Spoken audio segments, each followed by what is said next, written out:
आखिर कितना बड़ा गुनाह किया है रणवीर और समय ने, लेकिन अब एक क्रिंज जोक के बाद रणवीर और समय सभी के लिए अछूत बन गए। सुप्रीम कोर्ट तक में प्ली फाइल करी गई और समय रैना का ये शो इंडियाज गॉट लेटेंट, इसके सारे एपिसोड्स यूट्यूब से हटा दिए गए। तो हेलो दोस्तों, आप सभी का स्वागत है आपके अपने चैनल क्रेजी न्यूज में। तो दोस्तों फाइनली ध्रुव राठी का बड़ा रिएक्शन आया है समय रैना, रणवीर अलाहाबादिया और इंडियाज गॉट लेटेंट की बड़ी कंट्रोवर्सी पर। मगर उससे पहले आप लोगों से बस एक ही रिक्वेस्ट है, आप में से 99% से ज्यादा लोग ऐसे हैं जो मेरी वीडियोस को डेली देखते हैं मगर चैनल को सब्सक्राइब नहीं करते। प्लीज चैनल को सब्सक्राइब जरूर कर दो। तो चलिए अब आप लोग खुद देखिए ध्रुव राठी ने इस पूरी कंट्रोवर्सी पर क्या कहा, आप खुद देखिए। नमस्कार दोस्तों, यूट्यूबर रणवीर अलाहाबादिया के द्वारा पूछा गया एक ऑब्सीन और भद्दा सवाल देश की सबसे बड़ी कंट्रोवर्सी बन गई।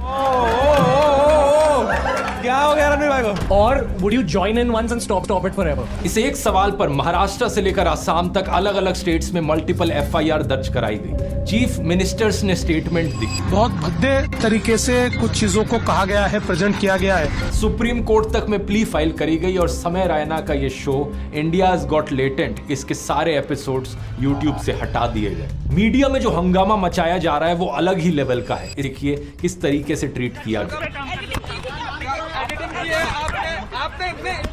एक खतरनाक स्तर की मॉब मेंटालिटी देखने को मिल रही है। खुलेआम डेथ थ्रेट्स दिए जा रहे हैं रणवीर और समय को। कहीं भी मुंबई में अगर मेरी मुलाकात इस व्यक्ति से सीधा हो गई ना, तो इसको ना तो इसकी सिक्योरिटी बचा पाएगी और ना कोई दुनिया की ताकत। 14 फरवरी को पुलिस रणवीर के घर तक पहुंच जाती है। घर पर ताला लगा हुआ मिलता है। रणवीर का फोन स्विच्ड ऑफ था। रणवीर ने एक इंस्टाग्राम पोस्ट करके कहा कि मेरी टीम और मैं अथॉरिटीज के साथ कोऑपरेट कर रहे हैं। मैं ड्यू प्रोसेस को फॉलो करूंगा। माँ बाप को लेकर मेरा कमेंट इनसेंसिटिव और डिसरिस्पेक्टफुल था। मैं जेन्युइनली सॉरी फील कर रहा हूँ। इससे पहले भी रणवीर एक वीडियो के जरिए अपनी अपॉलॉजी दे चुके हैं। अपनी पोस्ट में आगे बताते हैं कि इन्हें जान से मारने की धमकियां मिल रही हैं। लोग इनकी फैमिली को भी चोट पहुंचाना चाहते हैं। कुछ लोग पेशेंट बनकर इनकी मां के क्लिनिक में घुस गए। इन्होंने लिखा कि मैं बहुत डरा हुआ हूं और नहीं जानता कि क्या करना है, लेकिन कहीं भाग नहीं रहा। समय रैना ने भी ट्वीट करके बताया कि जो कुछ हो रहा है मेरे लिए हैंडल करना बहुत मुश्किल हो रहा है। मैंने अपने चैनल से इंडियाज गॉट लेटेंट के सभी एपिसोड्स हटा दिए हैं। दोस्तों अगर आप लोग वीडियो यहाँ तक देख रहे हैं तो वो जो नीचे लाल कलर का सब्सक्राइब का बटन है, प्लीज उसको क्लिक करके बेल आइकन को ऑल पर जरूर प्रेस कर दीजिए, जरूर कर दीजिए। लेकिन बात सिर्फ इन दोनों की नहीं है। महाराष्ट्र के साइबर सेल ने बताया कि उन्होंने 30 से 40 लोगों पर केस फाइल किया है। वो लोग जो इस शो के गेस्ट रहे थे फर्स्ट एपिसोड से लेकर। जाहिर सी बात है, ऐसे में सवाल उठता है क्या इस तरीके का रिएक्शन ऐसी चीज के लिए जायज है?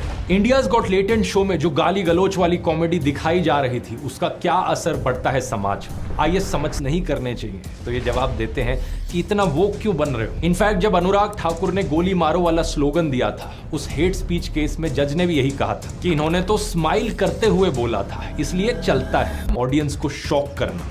ऐसी भद्दी चीजें कहो जिसे सुनकर कोई भी इंसान शॉक्ड हो जाए कि ऐसी भी चीज कोई कह सकता है। रणवीर अलाहाबादिया ने जो अपना सवाल पूछा था जिसकी वजह से ये सारी कंट्रोवर्सी शुरू हुई, उसका मकसद भी सिर्फ लोगों को शॉक करना था। कहो जिसे सुनकर लोग शॉक हुए, अपने दोस्तों के साथ शेयर करें, व्यूज बढ़े, एंगेजमेंट बढ़े। राखी सावंत तो इस सब मामले में सबसे सीजन्ड खिलाड़ी है। शो पर आते ही इन्होंने अपना डैंक ह्यूमर दिखाया। जब ये इंडियाज गॉट लेटेंट में बैठी थी तो मम्मी कैसी है, पापा कैसे हैं वाले घटिया जोक्स पर तालियां बजाई जा रही थी। लेकिन एक बड़ा सवाल यहां पर ये उठता है कि शॉक वैल्यू वाले जोक्स तो समझ में आ गए, लेकिन ऐसे वल्गर जोक्स क्यों लोगों को इतने पसंद आते हैं? 2-3 हफ्ते पहले ये राखी सावंत वाला एपिसोड मैंने अपने रिसर्चर विजेता दहिया को भेजा था। मैंने उससे पूछा कितना फनी लगा उसे। उसने कहा बिल्कुल 10 मिनट से ज्यादा टॉलरेट नहीं किया गया। मैंने भी कहा मुझे कोई हंसी नहीं आई, लेकिन यहाँ पे 2-3 करोड़ व्यूज आ रहे हैं इस पर। इतने सारे लोगों को पसंद आ रहा है, क्या कारण हो सकता है उसके पीछे? असल में हमारे बीच में कॉमन बात यह है कि हम माँ बहन की गालियां नहीं देते और इंडियाज गॉट लेटेंट वाली डैंक कॉमेडी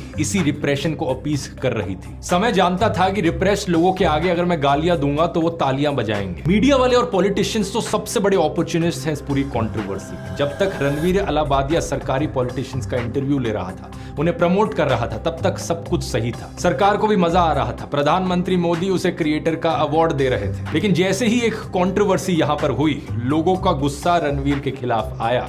पॉलिटिशियंस को लगा अब इसके खिलाफ जाने में हमें ज्यादा फायदा मिलेगा, तो इसलिए आज ये हाथ धोकर इसके पीछे पड़ गए। चढ़ते सूरज को सबका सलाम था, करोड़ों व्यूज को सबका सलाम था, क्रिंज कंटेंट को सबका सलाम था, लेकिन अब एक क्रिंज जोक के बाद रणवीर और समय सभी के लिए अछूत बन गए। इंडियाज गॉट लेटेंट को ही देखिए, वो तो अभी इस जोक पर बवाल हो गया, लेकिन इससे पहले dark, dank, uncensored, unfiltered cringe fest तो इतने टाइम से चल ही रहा था। यहाँ सेल्फ सेंसरशिप, अपने कॉन्शियंस का सेंसरशिप, अपने जमीर का सेंसरशिप, ये एक बेहतर सोल्यूशन है। कोई भी बॉयकॉट की मांग बैन में नहीं बदलनी चाहिए। और एक और चीज यहाँ पर कहनी बनती है कि किसी को कॉल आउट करने का मतलब ये नहीं होता कि आप उन्हें गंदी गालियां देने लग जाओ, डेथ थ्रेट्स देने लग जाओ। यही चीज बहुत से लोग आज कर रहे हैं रणवीर और समय के खिलाफ। कोई उन्हें फांसी चढ़ाने की बात करता है तो कोई उन्हें सीधे तौर पर धमकी देता है। तत्काल इसका मुंबई सरकार एनकाउंटर करे। ऐसे अपराधी और देशद्रोही आतंकवादी मानसिकता के व्यक्ति को भारत देश के अंदर रहने का कोई भी अधिकार नहीं है। ऐसा पहले भी देखने को मिला है, विजिलेंटीज द्वारा स्टेज पर चढ़कर किसी कॉमेडियन का गला पकड़ लेना, डीएम में गालियां देना या थ्रेट्स देना, थिएटर में तोड़फोड़ कर देना। ये सारी चीजें सीधे तौर पर गलत हैं, इन्हें रोका जाना चाहिए और स्ट्रिक्ट एक्शन होना चाहिए इनके खिलाफ। इनफैक्ट हमारी सरकार और पुलिस के लिए ये बहुत बेइज्जती वाली बात है कि क्या हो रहा है आज देश में। आखिर कितना बड़ा गुनाह किया है रणवीर और समय ने? क्या उन्हें डेथ थ्रेट्स देना, उन्हें मारने की धमकी देना उससे बड़ा गुनाह नहीं है क्या? कहा जाता है कि कानून सबके लिए बराबर होता है, लेकिन यहाँ पर सीधे तौर पर देखने को मिल रहा है कि देश में कोई रूल ऑफ लॉ नहीं है। सरकार रैंडमली जिसे चाहे उसे टारगेट करती है, उसके पीछे पड़ जाती है। खुद ही सोचकर देखो, क्या अश्लील जोक्स मारना बड़ा गुनाह है या फिर किसी को जान से मारने की धमकी देना ये ज्यादा बड़ा गुनाह है? सरकार ने लॉ एंड ऑर्डर का मजाक बनाकर रख दिया है। क्रिमिनल्स को बिग बॉस में जगह मिलती है, कुछ नहीं होता। लेकिन रणवीर के एक अश्लील जोक मारने पर पुलिस उसके पीछे ही पड़ जाती है। क्या मैसेज पहुंच रहा है यहाँ पर देश की जनता को? दोस्तों, जैसे कि आप लोगों ने ध्रुव राठी की वाली वीडियो देख ही ली है, बाकी आप लोगों को इसी पर क्या कहना है? ध्रुव राठी ने जो कहा है वो सही है गलत? अपनी राय आप कमेंट करके जरूर बताना। और अगर आप लोग भी वीडियो यहाँ तक देख रहे हैं तो प्लीज वीडियो को प्यार से लाइक देकर चैनल को सब्सक्राइब जरूर कर दीजिए और इस वीडियो को ज्यादा से ज्यादा शेयर करिए। चलिए मिलते हैं फिर किसी नई अपडेट में, तब तक के लिए बाय बाय।